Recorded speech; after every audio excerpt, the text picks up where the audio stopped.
small group di dalam pemuritan kita, sehingga kita boleh belajar apa dan mengalami apa itu koinonia.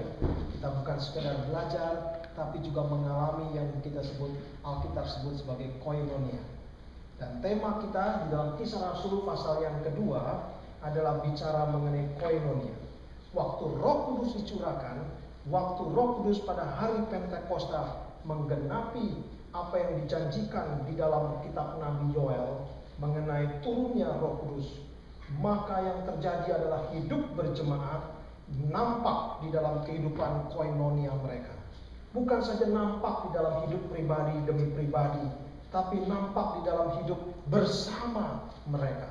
Saudara, berubah atas diri kita masing-masing bukan persoalan yang mudah, tapi juga setelah kita berubah, lalu kita bisa hidup bersama dengan saudara seiman yang lain, juga itu persoalan yang lain. Tetapi di dalam Kisah Rasul pasal 2 kita melihat kebangunan rohani yang terjadi di Yerusalem menghasilkan koinonia, menghasilkan fellowship yang sesuai dengan apa yang dinubuatkan di dalam kitab Yoel, di dalam kitab para nabi. Itu sebabnya kita coba renungkan sekali lagi, saudara, apa arti koinonia di dalam Kisah Rasul pasal yang kedua. Mari saya mengajak kita bersama-sama sekali lagi membaca Kisah Rasul pasal 2 ayat 41 sampai dengan 47.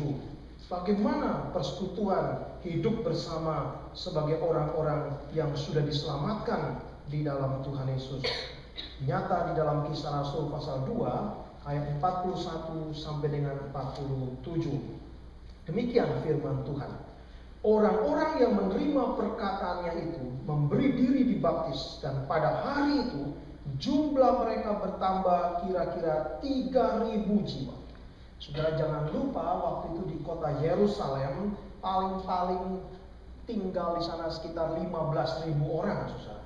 Jadi 3.000 orang bertobat, suatu gerakan yang dahsyat sekali di awal gereja.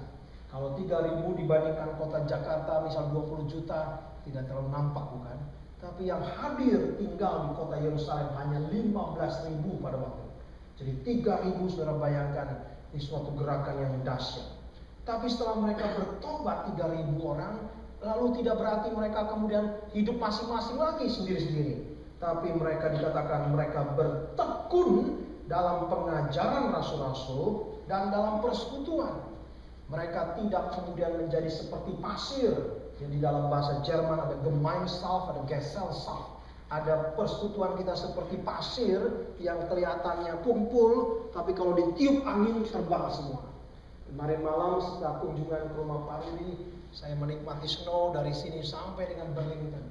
Kira-kira mungkin 1,5 jam perjalanan highway, karena cuma 20, 30 karena blowing snow.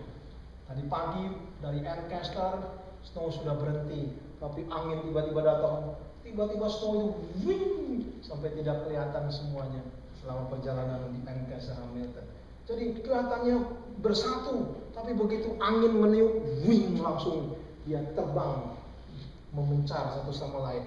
Nah, persekutuan orang percaya bukan seperti pasir, seakan-akan kita kumpul kemudian ada suatu langsung menjadi bubar, dan seperti bola biliar yang seperti kita bahas pada minggu lalu. Kalau semua diam, seakan-akan semuanya bagus, kita bisa berkumpul. Begitu satu mulai ngomong, satu mulai berpendapat, seperti bola biliar mental satu sama lain. Tidak demikian, karena mereka mau bertekun dalam pengajaran rasul-rasul, dalam persekutuan. Jadi bertekun bukan sekedar hanya memperhatikan firman Tuhan, tapi juga mereka bertekun dalam persekutuan. Ini suatu yang luar biasa. Persekutuan tidak terjadi dengan sendirinya. Modal sudah diberikan, Roh Kudus sudah dicurahkan, tapi masing-masing kita mau bertekun di dalamnya. Ini suatu yang luar biasa di dalam kehidupan jemaat mula-mula. Mereka berkumpul memecahkan roti dan berdoa. Ini merupakan kehidupan dari jemaat mula-mula. Lalu kita bandingkan Kisah Rasul 4, saudara, yang kita sudah bahas juga. Kisah Rasul 4 ayat 32. Setelah itu jemaat mengalami ancaman. Jemaat mengalami tantangan dari orang-orang beragama, khususnya orang-orang Yahudi dan pimpinan agama Yahudi. Mereka mengancam jemaat yang baru lahir ini. Tapi dikatakan Kisah Rasul 4 ayat 32 sampai dengan 37 dikatakan mereka kumpulan orang yang telah percaya itu, mereka sehati dan sejiwa. Bagaimana kita mengerti artinya one soul and one spirit, one heart? Wow, bagaimana melukiskan, menggambarkan itu? Lalu digambarkan bukan saja soal abstrak, ya, hati dan jiwa bersatu. Bagaimana kita tidak kelihatan, bukan? Bagaimana nampak jiwa dan hati bersatu? Tapi nampak dalam kehidupan mereka. Dikatakan tidak seorang pun berkata bahwa sesuatu dari kepunyaannya adalah miliknya sendiri, tapi segala sesuatu adalah kepunyaan mereka bersama. Lebih tepat diterjemahkan they share everything they have, atau all thing in common. All thing in common. Segala sesuatunya menjadi kebaikan bagi mereka semua, satu dengan yang lain. Itu dikatakan demikian. Istilah all things in common muncul di sana. Demikian pula muncul di dalam Kisah Rasul pasal 2 tadi, ya, Kisah Rasul pasal 2 juga dikatakan demikian di dalam kehidupan mereka di awal. Jadi segala kepunyaan mereka adalah kepunyaan bersama. Pasal 2 ayat 44 itu juga all things in common. Segala sesuatu yang mereka miliki menjadi blessing satu kepada yang lain. Lalu dikatakan ayat 34 ayat kedua, pasal keempat ayat 34. Mari kita membaca bersama-sama, saudara. Pasal 4 ayat 34. 1, 2, 3. Sebab tidak ada seorang pun yang berkekurangan di antara mereka, karena semua orang yang mempunyai tanah atau rumah menjual kepunyaannya itu, dan hasil penjualan itu mereka bawa dan mereka letakkan di depan kaki rasul-rasul, lalu dibagi-bagikan kepada setiap orang sesuai dengan keperluannya. Satu hal yang menarik dikatakan di sini, tidak ada seorang pun yang berkekurangan. Wow, sangat dahsyat sekali. Hidup berjemaat mula-mula waktu Roh Kudus dicurahkan mengakibatkan gereja mampu menghadapi lacking. Ini tema yang sangat besar sepanjang sejarah peradaban hidup manusia. Sepanjang peradaban hidup manusia. Lacking merupakan keadaan hidup kita sebagai manusia yang berdosa. Dosa merupakan lack sebetulnya. Dosa merupakan lack. Sesuatu dikatakan dosa itu adalah kita miss terhadap dari apa yang Tuhan kehendaki. Kita tidak berada sehingga kita masuk ke dalam suatu keadaan lack. Kita diciptakan keadaan seperti ini. Tapi hidup berjemaat mula-mula dikatakan tidak ada seorang pun yang berkekurangan. Wow, bagaimana mengukurnya, bukan? Bukankah kekurangan menjadi relatif dalam hidup kita? Ada orang yang gajinya sudah sampai ratusan. Seperti saya baca di Toronto Star, ada satu lawyer yang bikin iklan luar biasa. Lawyer menggambarkan seperti Man in Black melawan petugas CRA, saudara. Dia bilang kalau saudara melakukan tidak adil CRA, panggil saja orang ini. Dia mampu menghadapi CRA, tukang pajak itu. Tapi ternyata di Toronto Star dia sendiri kena masalah pajak. Dia sendiri sedang disuruh oleh CRA $150,000. Ternyata penghasilan dia satu tahun $6 juta. 2 juta dipakai untuk iklan, saudara.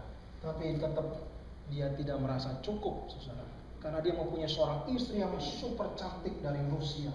Dan istri itu setiap tahun membutuhkan jutaan dolar untuk make up dia, jalan-jalan.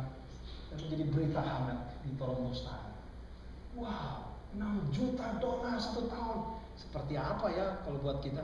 Tapi orang yang sudah memiliki yang pun belum cukup dan masih lacking. Saudara, lacking merupakan persoalan yang tidak hanya dapat diukur dengan number, karena ini persoalan hati dan jiwa dan roh manusia yang tidak akan habis-habis. Tapi dikatakan di dalam hidup berjemaat tidak ada seorang pun yang berkekurangan. Luar biasa. Luar biasa. Bagaimana hal itu bisa terjadi? Ini yang coba kita renungkan pada sore ini.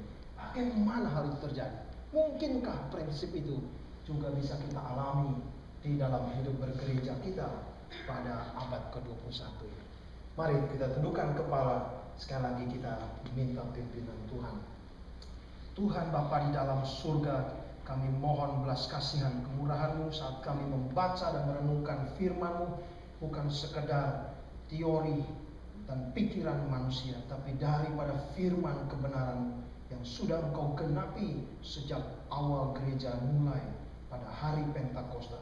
Tuhan, genapilah di tengah-tengah kami, sehingga kami sungguh mengalami, mengecap kenikmatan, kedalaman, didikan, ajaran, dan pimpinan daripada firman. Beri kami pengertian-Mu, beri hati kami bersuka ketika menerima firman-Mu, beroleh kekuatan dan bijaksana surgawi. Di dalam nama Tuhan Yesus Kristus kami berdoa. Amin. Sesuai dikasih dalam Tuhan Yesus, maka kita mulai pada sore hari ini. Apa arti all things in common? Apa artinya segala kepunyaan mereka adalah kepunyaan bersama? Terjemahan bahasa Indonesia kurang begitu baik karena sudah langsung ada kaitan dengan kepunyaan, menjadi kepunyaan bersama. Ada istilah kepunyaan, istilah ownership. Di dalam kita melihat bahasa Grekanya, all things in common adalah koinonia. Mereka hidup di dalam satu koinonia, di mana segala sesuatu menjadi benefit bagi bersama. Segala sesuatu menjadi blessing bagi setiap orang yang lain. Maka istilah all things in common, yaitu koinonia, dapat diterjemahkan dengan kata sharing, participation, partnership, fellowship, juga communication. Termasuk communication ini yang menarik, saudara. Istilah koinonia merupakan istilah yang sangat kaya sekali, sangat kaya. Di dalam perjanjian baru, istilah koinonia dalam bahasa Greka itu begitu kaya, dan tidak pernah ada literatur sebelum perjanjian baru mampu menjelaskan koinonia, apalagi mewujudkannya, saudara. Maka istilah koinonia sudah ada sebelum perjanjian baru, karena itu istilah dalam bahasa Greka.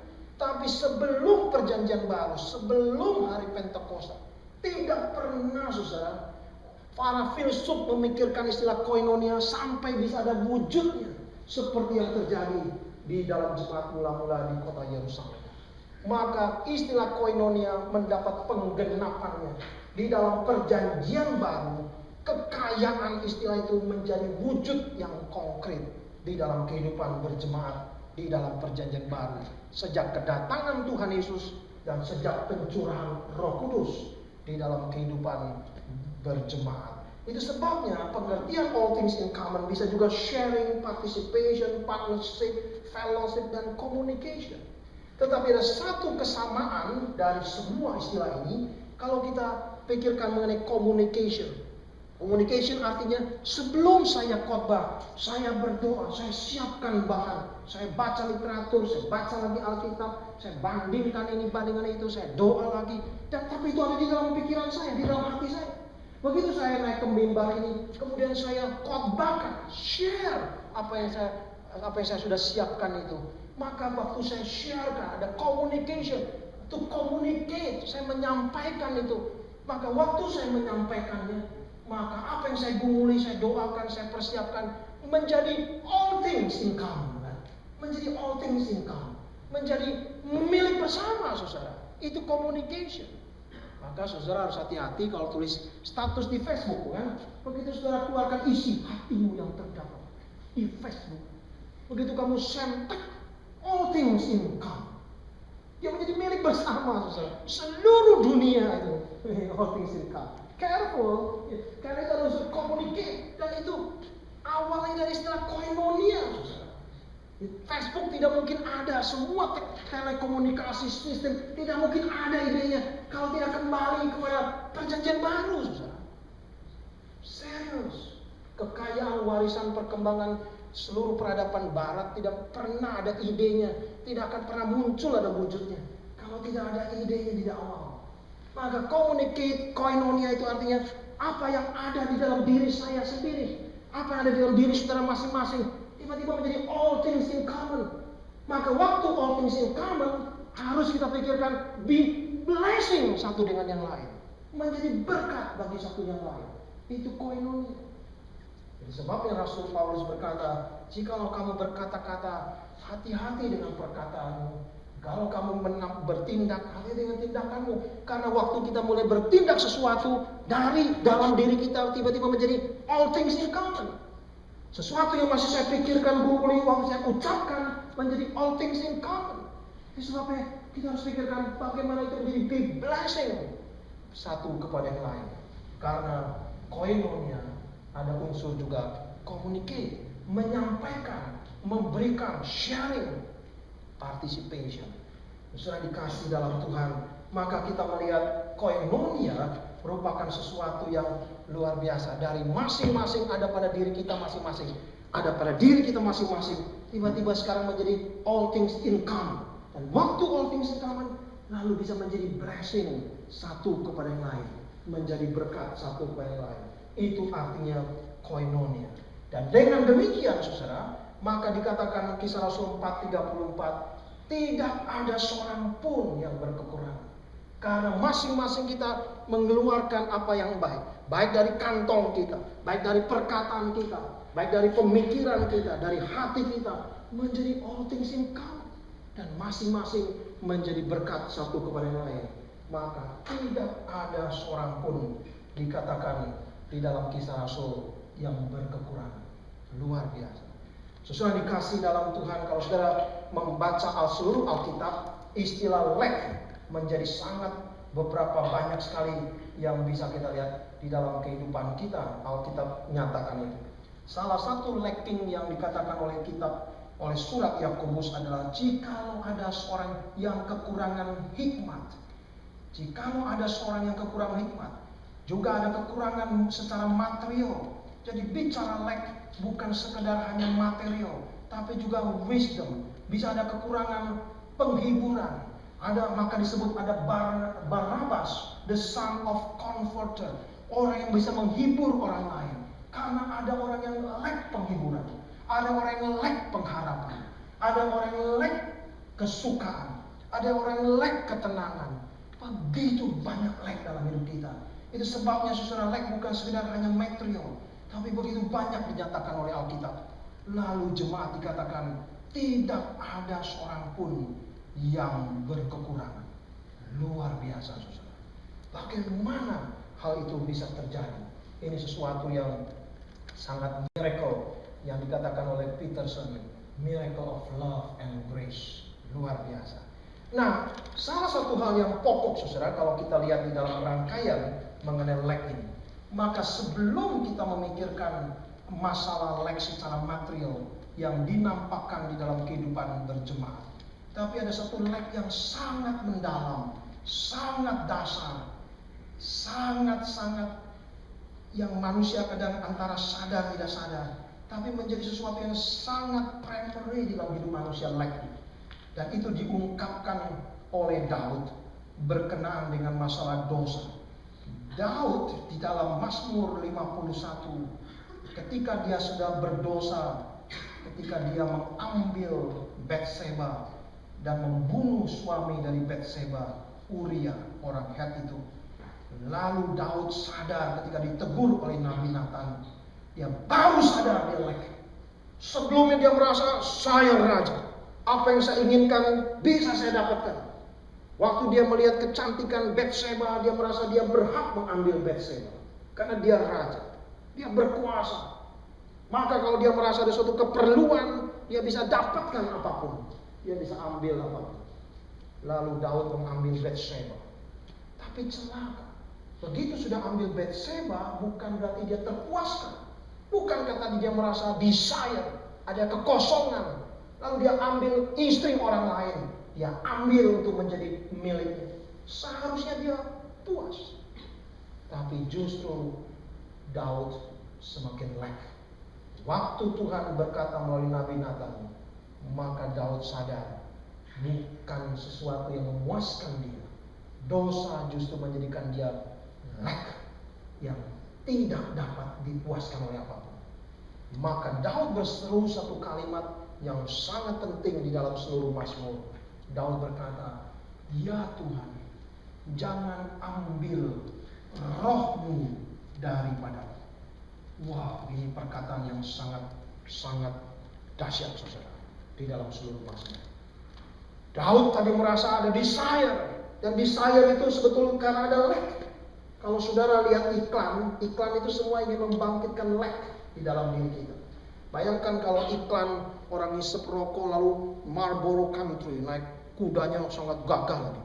Lalu orang bisa campur aduk, Kadang-kadang dia lack mindernya. Lalu dia pikir mungkin karena dia lack minder, dia minder, lalu dia bisa ngerokok, kemudian menjadi seakan-akan kayak Marlboro Country. Itu semua menciptakan lack, saudara. Iklan sebetulnya menciptakan lack. Saudara, dibangkitkan rasa kebutuhan, dibangkitkan rasa desire yang besar. Saudara pikir kalau tanpa barang itu hidup kita tidak akan bahagia, tidak akan terpuaskan, ada lack. Daud merasa lack, kemudian dia ambil Bathsheba. Tapi dosa, saudara, mengakibatkan lack yang lebih dalam dari sekedar hanya keinginan belaka. Dan itu disadari oleh Daud ketika firman Tuhan tiba kepada dia. Dan lack yang paling dasar mendahsyat itu adalah Daud berseru kepada Tuhan. Tuhan, jangan ambil rohmu daripadaku. Wow, Daud bukan orang yang sempurna. Di sepanjang sejarah, Daud bukan orang yang sempurna. Banyak kelemahan dia. Tapi Daud adalah seorang yang agung. Seorang yang akhirnya dia sadar ketika firman Tuhan menegur dia, mengapa kamu mengambil Bathsheba? Seperti seorang raja yang memiliki begitu banyak kambing domba, ada tetangganya yang hanya memiliki 1 ekor domba, kamu ambil, kamu rebut 1 ekor itu. Dan Daud sadar waktu dosa, dia sadari dosanya, dia sadari satu hal yang pokok. Dia bisa tidak lagi ada roh Allah tinggal di dalam diri. Dan ini merupakan lack yang paling mengerikan. Saudara, kita melihat, kita amati dalam hidup ini. Seorang ada keinginan, desire. Dan desire mengakibatkan dia merasa ada kosong something. Dan dia menginginkan sesuatu. Tapi kalau sesuatu itu dosa, lalu dia dapatkan ini, seharusnya ini beres. Kekosongan itu harusnya dipenuhi. Tapi tidak. Justru waktu akhirnya desire dipuaskan di dalam keinginan berdosa kita, maka justru manusia kehilangan sesuatu yang paling mendasar, roh Allah. Ini yang terjadi juga pada Adam dan Hawa dan di sepanjang sejarah kehidupan manusia. Kita hanya sadar akan desire kita, tapi sebetulnya ada sesuatu yang lebih dasar lack di dalam diri kita waktu roh Allah meninggalkan kita. Dan Daud berseru, Tuhan, jangan ambil rohmu daripadaku. Sehingga saudara, manusia yang berdosa tidak lagi mengalami kelimpahan daripada the Spirit of God. Tidak lagi mengalami kelimpahan itu. Maka Agustinus, seorang bapak gereja, berkata, di dalam diri manusia ada satu yang kosong seperti black hole, yang tidak pernah akan terpuaskan oleh apapun kecuali oleh roh Allah sendiri yang menciptakan kita. Baru itu terpuaskan. Maka di dalam diri manusia ada semacam black hole yang tidak pernah akan terpuaskan oleh apapun kecuali oleh roh Allah. Itu sebabnya saudara, pada waktu dikatakan jemaat bersekutu satu dengan yang lain, bertekun dalam pengajaran firman, bertekun dalam persekutuan, all things in common, lalu mereka bisa mengatasi lack. Kenapa? Ada apa, saudara? Maka jawabannya adalah hari Pentakosta, yaitu roh Allah dicurahkan kembali kepada mereka yang percaya di dalam Tuhan Yesus. Roh Allah dicurahkan atas mereka sehingga mereka mempunyai all things in common. Ini basic yang pertama, all things in common, karena roh Allah yang tinggal pada mereka. Roh Allah sekarang mau berkenan tinggal di dalam kita, tinggal di dalam kita. Ini basic utamanya, all things in common. Dan ini merupakan basic utama mengatasi lack. Sebelum kita bicara lack yang lain di dalam hidup kita, waktu roh Allah dicurahkan pada hari Pentakosta, maka kita jadi ingat seruan daripada Daud. Ketika Daud berkata, jangan ambil rohmu daripadaku. Itu akan menjadikan lack yang tidak akan dapat dipuaskan oleh apapun. Dan mengakibatkan dia bisa mengambil segala keputusan yang salah dalam hidup ini. Tetapi pada hari Pentakosta kita lihat roh Allah dicurahkan kembali Dan Roh Allah tinggal di dalam kita, saudara. Dan itu sebabnya dikatakan dalam Kisah Rasul pasal 2, mereka menjadi all things in common. Karena Roh Allah yang mempersekutukan mereka. Roh Allah sekarang tinggal di dalam diri mereka. Dan mereka bisa mengatasi lack. Dan sebabnya kalimat di dalam Kisah Rasul bukan kalimat yang terlalu besar. Ketika dikatakan tidak lagi ada seorang pun yang berkekurangan. Karena Roh Allah dicurahkan di tengah-tengah mereka. Ini merupakan hal yang sangat penting, saudara. Itu sebabnya, saudara, mari kita akan melihat lebih lanjut apa yang dikerjakan oleh Roh Allah di dalam hidup kita, sehingga kita bisa mengatasi lack. Apa yang dikerjakan oleh Roh Allah? Saya ingin mengajak kita melihat di dalam Lukas 11 ayat 13. Ketika Tuhan Yesus berkata satu perbandingan yang menarik, Lukas 11 ayat 13. Jika kamu yang jahat mengetahui apa yang baik kamu berikan kepada anak-anakmu, how much more, ini pernah kita khotbahkan pada tahun lalu, bukan? How much more will the Heavenly Father give the Holy Spirit to those who ask Him? Saudara, kok lucu sekali perbandingan. Kenapa perbandingannya antara seorang ayah tahu memberi pemberian yang baik kepada anaknya? Lalu apa kaitannya? Allah Bapa surgawi kita memberikan Roh Kudus bagi kita. Bagaimana perbandingannya? Tapi jika saudara memperhatikan Kisah Rasul pasal 2 ayat 11 Lukas, pasal 11 Lukas ayat 13, menjadi kita mengerti bahwa Roh Kudus dicurahkan oleh Allah Bapa. Itu menjadikan hidup kita tidak lagi dikuasai oleh lack. Ini suatu yang sangat dahsyat. Itu sebabnya dikatakan Heavenly Father, tidak dikatakan kalau Bapa, Ayah dunia saja tahu memberi pemberian kepada anaknya. Harusnya dikatakan juga Allah surgawi, Bapa surgawi juga bisa memberikan kepada kita sebagai anak. Tidak, perbandingan tidak seperti itu. Tapi perbandingannya Roh Allah diberikan kepada kita. Kalau Bapa duniawi, anaknya butuh mainan, diberikan mainan. Selesai at the moment. Tomorrow dia lihat lagi iklan Lego, desire lagi, bukan? Tidak puaskan lagi. Saya jadi ingat waktu saya menunggu di satu tempat di Hamilton di McMaster, ada satu keluarga orang Vietnam, dia satu anak dia datang. Lalu saya dengar pembicaraan, ternyata anaknya mau birthday, lalu terjadi perdebatan, mau beri berapa Lego. Lalu papa bilang, you know, this is 100. Yes, just only one gift bagi anak itu. But 100, anak itu bilang, I don't know 100, but you just give me one gift. Wah, celaka. Saya dengerin itu. Akhirnya saya deketin bapak, saya bilang, ya sudah, kamu bekasnya 10 mainan dengan harga masing-masing $10. Dia akan terima, wah, 10 mainan. Tidak akan pernah puas.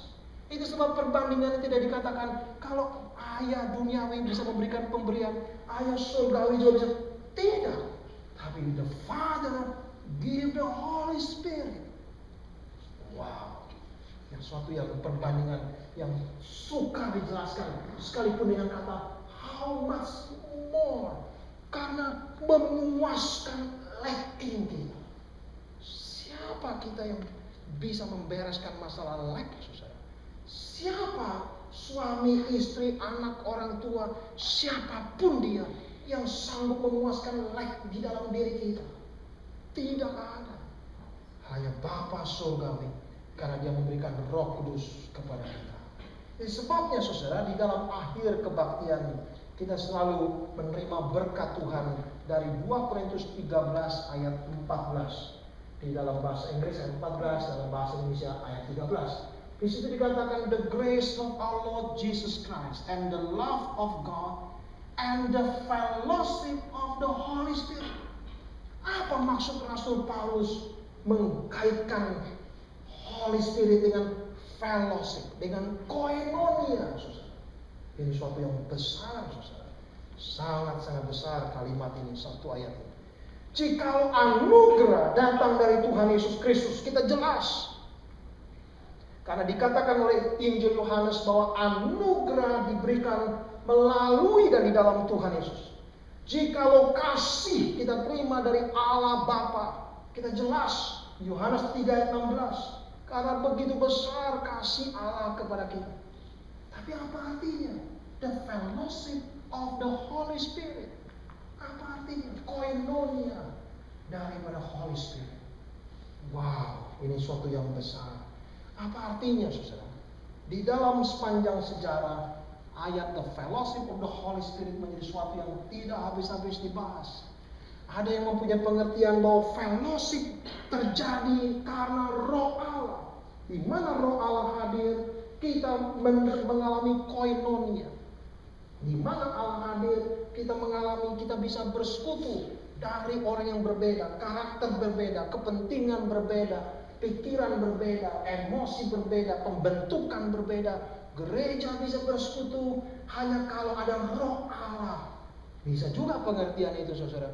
Di mana Roh Allah hadir, baru kita bisa bersekutu satu sama lain di dalam perbedaan-perbedaan yang begitu besar di dalam hidup manusia. Tidak ada jalan lain kecuali oleh Roh Allah. Tetapi menarik, saudara, istilah fellowship the Holy Spirit juga bisa mempunyai pengertian yang kita baca dalam Kisah Rasul tadi, yaitu di mana Roh Allah bekerja di dalam kita, maka all things koinonia terjadi, in common, all things in common.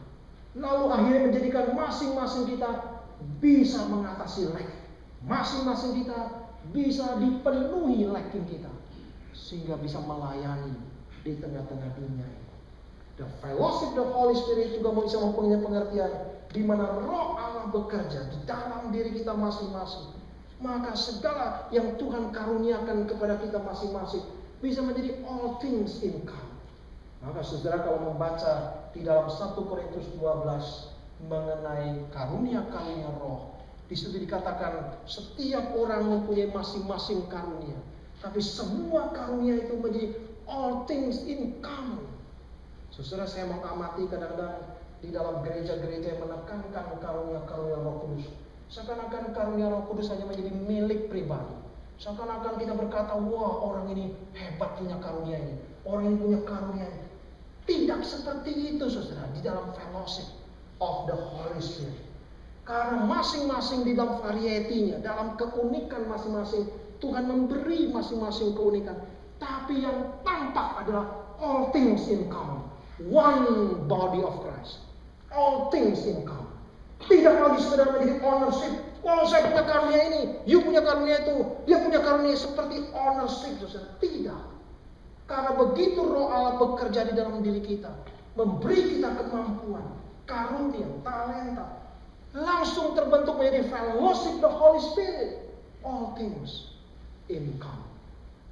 Sebetulnya Tolkien mendapat salah satu inspirasi, the fellowship of the ring, sebetulnya berasal dari analisa 2 Korintus. Tapi kebanyakan orang bisa fellowship hanya karena ada kepentingan bersama, ada tujuan bersama, ada urusan bersama. Tapi sebetulnya di antara mereka sendiri tegang satu sama lain, suspicious satu sama lain, curiga satu sama lain. Apalagi bicara mengenai ring, maka Tolkien suka menggambarkan the fellowship of the Holy Spirit. Karena itu digambarkan sekedar manusia bisa kumpul karena ada kepentingan bersama, ada musuh bersama, ada pergumulan bersama. Eropa bisa kumpul sementara menghadapi Putin bersama. Nanti kalau di antara mereka retak sendiri, goyang lagi. Memang tidak gampang, saudara. Tetapi ketika Roh Allah bekerja, Roh Allah memberikan karunia yang berbeda-beda, tidak langsung diseragamkan menjadi satu seragam, tidak langsung dijadikan satu yang uniform. Tidak. Masing-masing tetap mempunyai karunia-karunia yang berbeda, tapi seluruhnya menjadi all things in common. Seluruhnya menjadi kebaikan bagi semua bersama. Seluruhnya menjadi kebaikan dan pertumbuhan semua bersama di dalam kasih karunia Tuhan. Maka Rasul Paulus berkata, jikalau jarimu sakit, seluruh tubuhmu merasakan itu. Itu tidak mungkin terjadi kalau kita tidak memahami all things in common, koinonia. Itu sebabnya susah dikasih dalam Tuhan Yesus. Ketika kita memikirkan pertama-tama mengenai dua kata itu, koinonia, dan bagaimana koinonia bisa mengatasi lacking, maka prinsip dasar yang pertama adalah Roh Kudus diberikan oleh Allah Bapa kepada kita. Roh Allah sendiri dicurahkan kepada kita melalui peristiwa dari Pentakosta. Ini merupakan basic pertama di dalam kita memahami. Roh Allah dicurahkan kepada kita. Roh Allah dicurahkan. Saudara, sampai pada bagian ini, maka saya mengutip perkataan dari seorang martir sebelum reformasi yang bernama John Wycliffe. John Wycliffe adalah seorang mendahului sebelum Martin Luther, dan akhirnya dia dibunuh karena dia menyuarakan reformasi, back to the Bible, sebelum Martin Luther, sebelum Calvin, sebelum reformasi terjadi. Belakangan ini saudara, kalau saya mengikuti perdebatan di kampus, khususnya di Departemen Filosofi di McMaster, banyak orang mempunyai kejengkelan, kemarahan yang tidak tahu datang dari mana kepada kekristenan. Mereka selalu bilang kekristenan violent, berhutang banyak, violent, mirip seperti pidatonya Obama beberapa waktu yang lalu. Waktu Obama bicara mengenai ISIS, malah dia mengkoreksi kekristenan. Dia bilang kekristenan dulu juga banyak violent, banyak sesuatu. Lalu konteksnya apa sama ISIS? Saya juga kurang jelas itu pidato. Tapi dia, lalu kebanyakan orang di luar kita sekuler, nggak tahu bagaimana kepada kekristenan. Lalu saya bilang sabar. You jangan jump to conclusion. Let's step by step. Sebagai seorang scholar, mari kita lihat step by step, langkah demi langkah. Kekristenan, orang Kristen bukan orang sempurna. The whole Bible prove it. Daud bukan orang yang sempurna. Paulus, semua tokoh-tokoh kita bukan orang sempurna. Tapi mari kita lihat dulu apa yang Tuhan kerjakan di dalam dunia yang gelap dan berdosa ini. Dan bayangkan jika Tuhan Yesus tidak pernah datang ke dalam dunia ini. Bayangkan, coba bayangkan. Akhirnya mereka mulai kita jadi diskusi, mulai mencair, dan mulai sama-sama memikirkan. Sebetulnya salah satu ide yang luar biasa sudah diterobos oleh John Wycliffe. Jauh sebelum Karl Marx, jauh sebelum sosialisme. Jauh saudara, sebelum ide-ide yang mereka banggakan sekarang. Sebetulnya banyak benih-benih yang baik sudah ada di dalam kekristenan. John Wycliffe mengatakan, pada waktu kita bicara mengenai lordship sama dengan ownership, saudara. Di dalam konteks yang John Wycliffe, lordship, ownership, maka dia bilang tidak selalu berkaitan dengan properti. Tidak selalu berkaitan dengan properti. Di dalam analisa John Wycliffe yang menggemparkan, ini abad yang ke-15 saudara, sebelum reformasi abad 16, dia mengatakan Tuhan Allah adalah Allah pencipta langit dan bumi, lordship. Dia tidak ada bandingnya, dia Allah. Tapi dia mau sharing kepada kita. Dia mau sharing. Maka dikatakan Filipi pasal 2, sekalipun Yesus Kristus adalah Allah, tapi dia tidak mempertahankan dirinya sebagai Allah. Dia rela sharing. Dia rela datang ke dalam dunia ini. Lordship, ownership, tidak dalam pengertian hanya properti. Berapa banyak properti yang aku miliki, berapa banyak seluruh tanah atas namaku, klaim atas namaku. Tidak. Tapi lordship berkaitan dengan sharing, koinonia. Tuhan Allah pemilik langit dan bumi, dia share kesukaannya kepada kita. Dia share kenikmatannya untuk menikmati langit dan bumi dan segala ciptaan. Bayangkan kalau Tuhan menahan itu sehingga kita tidak bisa menikmati apa-apa. Bayangkan jika Tuhan menciptakan manusia tidak bisa mengecap, tidak bisa melihat keindahan. Tidak. Dari Kejadian pasal 2 dikatakan Tuhan menciptakan buah-buahan pohon yang enak dilihat, pleasant to eyes, good for taste. Luar biasa. Tuhan sharing kenikmatan itu kepada ciptaan, kepada kita manusia. Jika kita bisa melihat, wow, begitu indahnya. Begitu indahnya. Begitu sedapnya makanan yang Tuhan sediakan. Dia share kepada kita. Maka John Wycliffe mengatakan, sebagai orang yang di dalam Tuhan sebetulnya, orang yang sudah menerima roh Allah, mari kita buka mata kita, buka telinga kita, buka seluruh the senses kita untuk menikmati segala kasih karunia Tuhan, dan kita bersyukur kepada Dia tidak habis-habis. Karena Tuhan mau sharing itu kepada kita. Dia tidak mempertahankan miliknya hanya untuk mengklaim segala sesuatu miliknya. Tidak. Tapi dia share kepada kita ciptaan. Demikian pula ketika Roh Allah dicurahkan di tengah-tengah jemaat, kita ada kerinduan sharing. Sharing menjadi all things in common.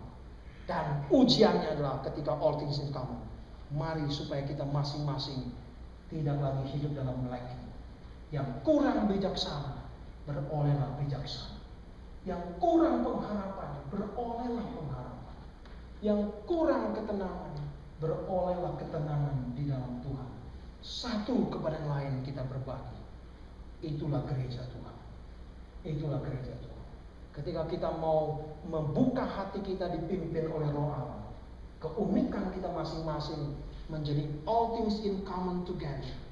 Lalu masing-masing bisa be blessed satu kepada yang lain. Sebetulnya ide seperti open door, ide daripada food bank berasal dari Kisah Rasul pasal 2. Yang berkelebihan bawalah sharing, taruh di situ. Lalu yang berkekurangan ambil. Ini semua prinsip dari Kisah Rasul. Tapi banyak diambil di dalam dunia sekuler. Lalu gereja malah seringkali kehilangan arah. Kadang-kadang ada gereja yang datang, apalagi seperti di Indonesia, mereka menunjukkan siapa yang lebih kaya, gelangnya siapa yang lebih banyak. Akhirnya datang ke gereja pulang, kok dia tambah kaya ya Tuhan?